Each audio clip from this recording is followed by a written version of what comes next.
Hello friends. तो आज हम पढ़ेंगे वर्ल्ड मैप के बारे में और उसमें हम आपको वर्ल्ड मैप से जितना हो सके उतना आपको अधिक से अधिक जानकारी देंगे। तो वीडियो को लास्ट तक जरूर देखिएगा, इससे आपको बहुत बेनिफिट होगा। ओके, तो फर्स्ट और हम पढ़ेंगे महाद्वीप के बारे में। तो सबसे पहला जो है, देखिए हमारे 7 महाद्वीप हैं। तो पहला हमारा ये है एशिया, और फिर हमारा है यूरोप, फिर north America, south America, Africa, Australia, Antarctica. Okay, तो आप देख सकते हैं Asia, Europe, north America, south America, Africa, Australia और अंटार्कटिका, ये हमारे 7 महाद्वीप हैं। आप ध्यान से देख सकते हैं इसको। और इसका जितना हो सके इसका फिगर आपने हाथ से बनाने की कोशिश कीजिएगा। जरूर नहीं कि फिगर बहुत ही ज़्यादा अच्छा हो, उसका फिगर आप मतलब हल्का फुल्का बनाएं, पर बस ऐसा दिखना चाहिए कि हाँ ये हमारे महाद्वीप के जो है फिगर हमने बनाया हुआ है। ठीक है। क्षेत्रफल की दृष्टि से देखा जाए तो सबसे बड़ा जो है हमारा एशिया है। ठीक है, और उसके बाद से हमारा अफ्रीका है, और फिर उसके बाद से हमारा नॉर्थ अमेरिका, साउथ अमेरिका, और उसके बाद से अंटार्कटिका, और उसके बाद से यूरोप, उसके बाद ऑस्ट्रेलिया। तो आप देख सकते हैं सबसे पहले हमारे आप देखने में ही दिख रहा है कि एशिया सबसे बड़ा है। उससे छोटा आपको क्या दिख रहा है? अफ्रीका। और उससे छोटा जो है नॉर्थ अमेरिका अमेरिका दिखाई दे रहा है, फिर साउथ अमेरिका। जनसंख्या की दृष्टि से देखा जाए तो एशिया में सबसे ज़्यादा व्यक्ति हैं, क्योंकि ये क्षेत्रफल में भी बड़ा है तो यहाँ पे जनसंख्या भी ज़्यादा होगी। तो ऑफकोर्स यहाँ जनसंख्या में भी एशिया आगे है। और उसके बाद से हमारा अफ्रीका है, फिर यूरोप है, फिर नॉर्थ अमेरिका, फिर साउथ अमेरिका, फिर ऑस्ट्रेलिया एंड देन अंटार्कटिका। तो हम लोग पढ़ेंगे अपने 5 महासागरों के बारे में। तो आप लोग देख सकते हैं, अगर मैं आपसे नाम पूछूँ तो आप 2 महासागर तो आप ही ऐसे ही बता देंगे। एक ये है हमारा पूर्वी प्रशांत महासागर, और दूसरा आप बता देंगे हिंद महासागर, क्योंकि ये हिंदुस्तान के पास है, हमारे इंडिया के पास है। तो ये 2 नाम तो आपको कंफर्म ही याद होंगे। तो आप देख सकते हैं पूर्वी प्रशांत महासागर और हिंद महासागर, ये 2 महासागर हो गए। तीसरा महासागर हमारा होगा अटलांटिक महासागर, जो ये आप देख रहे हैं अटलांटिक महासागर। ये पूरा अटलांटिक महासागर के भी एरिया में ही आ रहा है। तो इसमें जैसे ये उत्तर में है तो उत्तरी अटलांटिक महासागर, और ये दक्षिण में है तो दक्षिणी अटलांटिक महासागर। तो ये हमारा तीसरा महासागर हो गया। और फिर आप देख सकते हैं चौथा महासागर, ये हमारा आर्कटिक महासागर है, जो कि ग्रीनलैंड से ऊपर पड़ेगा। तो ये हमारा चौथा आर्कटिक महासागर है। और लास्ट हमारा है दक्षिणी ध्रुवीय महासागर, आप देख सकते हैं यहाँ पे जो अंटार्कटिका के पास पड़ रहा है। तो ये हमारा दक्षिणी ध्रुवीय महासागर जो है 5वां महासागर हो गया। ये जो पूर्वी प्रशांत महासागर जो लिखा है यहाँ पश्चिमी आखिरी ये है प्रशांत महासागर का ही भाग, पर अगर ये पूर्व में है तो पूर्व में लिखा है, और ये पश्चिम में है तो पश्चिम में लिखा है। तो आप देख सकते हैं हमारे 5 महासागर जो है ये दिख रहा है आपको। पहला प्रशांत महासागर, दूसरा हिंद महासागर, और तीसरा हमारा अटलांटिक महासागर, और फिर चौथा आर्कटिक महासागर, और 5वां दक्षिणी ध्रुवीय महासागर। तो ये हमारे 5 महासागर हुए। तो इसके बाद से हम आपके क्षेत्रफल, आयतन और गहराई। तो दोस्तों, आयतन, क्षेत्रफल और गहराई की दृष्टि से देखा जाए तो जो हमारा आयतन व क्षेत्रफल गहराई में जो है सबसे जो बड़ा है वो है प्रशांत महासागर।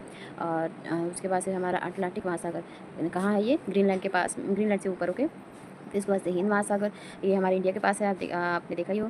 और उसके बाद से दक्षिणी ध्रुवीय जो है अंटार्कटिका महासागर, सॉरी अंटार्कटिका के पास है।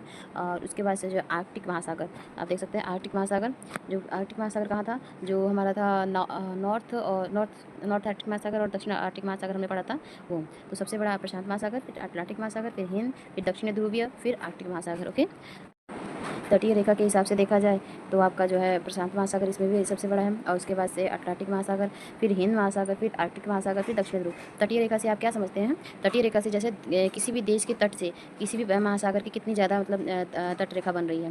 तो प्रशांत ऑफकोर्स पूर्वी में है, पूर्वी प्रशांत महासागर आपने देखा, दक्षिणी महासागर देखा प्रशांत का, तो आपने देखा उस साइड कितने सारे देश थे। तो प्रशांत महासागर की तटीय रेखा बहुत ज़्यादा ही होगी। फिर हमारा अटलांटिक महासागर है, क्योंकि ये जो है ऊपर की साइड था, ग्रीनलैंड साइड, तो इसने भी एशिया वगैरह हर चीज़ को ऊपर से टच किया है, तटीय रेखा इसने भी बनाई है, तो इसलिए इसका भी ज़्यादा है। फिर हमारा हिंद महासागर तीसरे नंबर पर, इसलिए क्योंकि ये नीचे साइड से पड़ रहा था, तो नीचे साइड से जितने पड़ रहे हैं मतलब उतने इसके हिसाब में आए हैं तटीय रेखा। फिर जो आर्कटिक महासागर चौथे नंबर पर इसलिए आया है क्योंकि आपने देखा ये भी जो है बीच में पड़ा है, तो कुछ आज क्षेत्रफल इसने भी कवर किए हैं। दक्षिण ध्रुवीय महासागर जो है अंटार्कटिका का पूरा क्षेत्र ही केयर किया है, तो इसलिए दक्षिण ध्रुवीय महासागर पर केवल उसी का लिया, अंटार्कटिका का ही लिया है। तो देख सकते हैं हम लोग अक्षांश के बारे में पढ़ेंगे।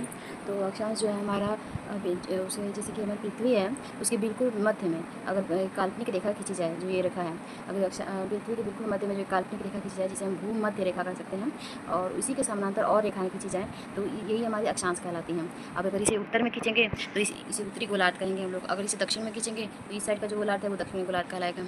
तो ये जो हमारी उत्तर की समानांतर रेखाएं खींची गई उत्तरी अक्षांश में आएंगी, और इस दक्षिण में है वो। इन्हीं समांतर रेखाओं में जब हम देखेंगे कि हमने जब 23.5 डिग्री नॉर्थ में अगर रेखा खींची, जो ये काल्पनिक रेखा खींची, मतलब यानी हमारा जो अक्षांश बना, तो इस पे जो अगर हम खींचें तो यहाँ पे हमारी कर्क रेखा होगी। ये जो 2 रेखाएं हैं बहुत ज़रूरी हैं, मतलब मेन है। तो आप देख सकते हैं, और यही अगर साउथ में मतलब दक्षिण साइड में 23.5 डिग्री साउथ में हम अगर ये काल्पनिक रेखा खींची तो ये मकर रेखा कहलाएगी। इसी के साथ आप देख सकते हैं जो हमारा आर्कटिक सर्कल और अंटार्कटिक सर्कल, ये जो हमारा कैसे बनता है, आप देख सकते हैं आर्कटिक सर्कल और अंटार्कटिक सर्कल, ये हमारा कैसे बनता है, जो 66.5 डिग्री नॉर्थ में अगर हम लोग अक्षांश ले सके खींच रहे हैं तो वहाँ पे अंटार्कटिक सर्कल बनेगा। और 66.5 डिग्री सेल्सियस साउथ में अगर हम जो है हमारा अक्षांश का रेखा खींच रहे हैं, काल्पनिक रेखा, तो वहाँ अंटार्कटिक सर्कल बनेगा। अब हम लोग देखेंगे देशांतर रेखा, जो कि ये कैसे बनता है, तो आप देखें इसको इंग्लिश में लॉन्गिट्यूड कहते हैं। पृथ्वी के बिल्कुल मध्य में, अब सीधाई में जो हम लोग ये रेखा खींच रहे हैं, इसे देशांतर कहा जाता है, जो कि हमारे ग्रीनलैंड से अंटार्कटिका तक बिल्कुल बीच में आएगा। इसमें जो है कई कंट्रीज़ आती हैं आपकी, और ये जो है लगभग जो है कई कंट्रीज़ को पकड़ा हुआ है। और इसी के समानांतर अगर रेखाएँ खिंचाएँ, काल्पनिक रेखाएँ, जैसे कि हमने अक्षांश की रेखाएँ खींची है, उसी तरह अगर इसके समानांतर ऐसी रेखाएँ हम लोग और खींचें तो ये हमारे देशांतर रेखाएँ कहलाएंगी। और ये जो एक ऐसा बिंदु है ये, जहाँ पे गल्फ ऑफ गिनी बनता है।